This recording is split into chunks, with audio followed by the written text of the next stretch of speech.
Hello বন্ধুরা, আপনারা কেমন আছেন? আশা করি খুব ভালো আছেন। আজকে আরও একটি নতুন ভিডিও নিয়ে চলে আসলাম আপনাদের সাথে শেয়ার করার জন্য। আজকের রেসিপি কাঁঠালের বড়া বা বলতে পারেন কাঁঠালের পকোড়া। কাঁঠালের কুশগুলিকে কাঁঠাল ছাড়িয়ে আমরা একটি পাত্রে নিয়ে নেব। যে পাত্রটা থাকবে ছিদ্রযুক্ত, হাতের সাহায্যে কাঁঠালগুলিকে কচলিয়ে নেব যাতে কাঁঠালগুলি তার রস ছেড়ে দেয়। ভালো করে আমরা এভাবে কাঁঠাল থেকে কাঁঠালের রসগুলি আলাদা করে একটা পাত্রে জমিয়ে নেব। তার সাথে সাথে এখন আমরা কাঁঠালের বিচিগুলিও কাঁঠাল থেকে আলাদা করে নেব। ভিডিও করার সময় আমার মা ও বোনের কিছু তর্ক বিতর্কও চলছে। এ হলো আমার মা যে পরিশ্রম করে কাঁঠালগুলিকে চিপছে। মা বলছে মাকে ভিডিওতে না দেখানোর জন্য।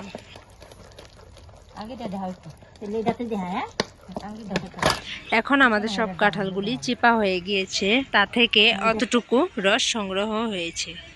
এখন এটা দিয়েই আমরা পকোড়া বানাবো বা বড়া বানাবো।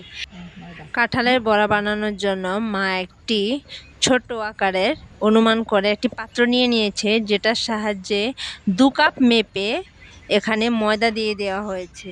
এখন ময়দা দেওয়ার পর দিয়ে দেওয়া হলো 1 কাপ সুজি। সুজি দেওয়ার পর এখন দিয়ে দেওয়া হলো 1 কাপ চিনি।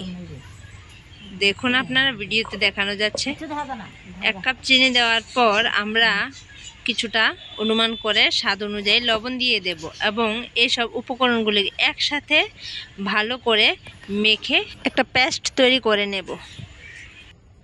আমার ভিডিও দেখে এড়িয়ে যাবেন না, দয়া করে লাইক, সাবস্ক্রাইব আর কমেন্ট অবশ্যই একটা করে যাবেন। আর যারা আগে থেকে করেছেন তাদেরকে অসংখ্য অসংখ্য ধন্যবাদ। আমাদের পেস্ট তৈরি হয়ে গিয়েছে দেখুন। এখন আমরা এই পেস্টটাকে এই বাটিতে কিছুক্ষণের জন্য ম্যারিনেট করে রেখে দেব। এখন আমরা একটি ঢাকনা নিয়ে নেব, এটাকে ভালো করে ঢেকে কিছুক্ষণের জন্য রেখে দেব। মানে এত বড় না যে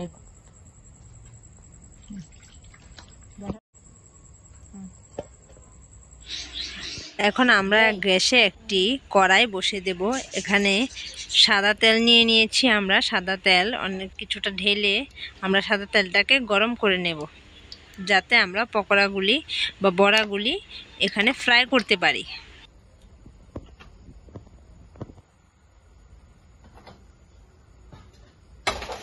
এখন আমাদের তেল প্রায় গরম হয়ে গিয়েছে।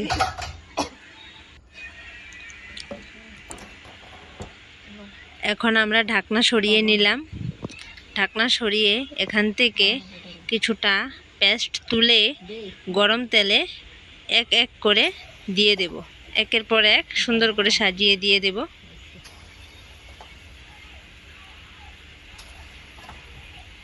আপনারা যারা বাড়িতে কাঁঠাল আছে, কাঁঠাল খেতে ভালোবাসেন না, আপনারা এরকম বড়া বানিয়ে আপনারাও খেতে পারেন, আপনাদের বাচ্চাদেরকেও দিতে পারেন।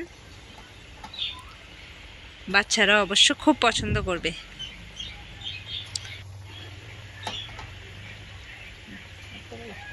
কাঁঠালগুলি হয়ে আসলে চামচের সাহায্যে আপনারা কাঁঠালগুলিকে বড়াগুলিকে উল্টে পাল্টে ভালো করে ভেজে নেবেন।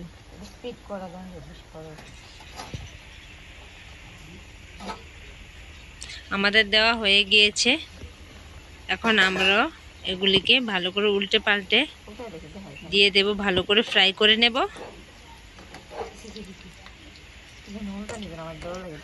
আপনারা দেখতে পারেন বড়াগুলি কি সুন্দর সোনালী বর্ণের রং ধারণ করেছে, দেখতেও খুব মিষ্টি লাগছে।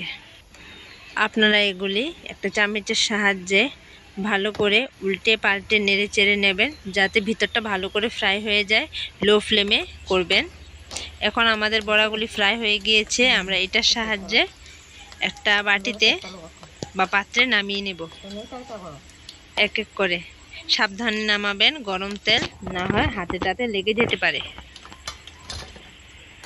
দেখুন বড়াগুলি কীরকম সোনালী বর্ণের, খুব সুন্দর দেখতে হয়েছে।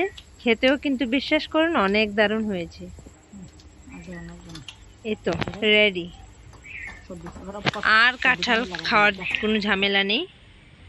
এবার থেকে এভাবেই আপনারা বাড়িতে বানিয়ে নেবেন। দেখুন ভিতরটা একদম ভালোভাবে হয়ে গিয়েছে, কোনো সমস্যা নেই, দেখতে খুব সুন্দর, খেতে খুব ভালো।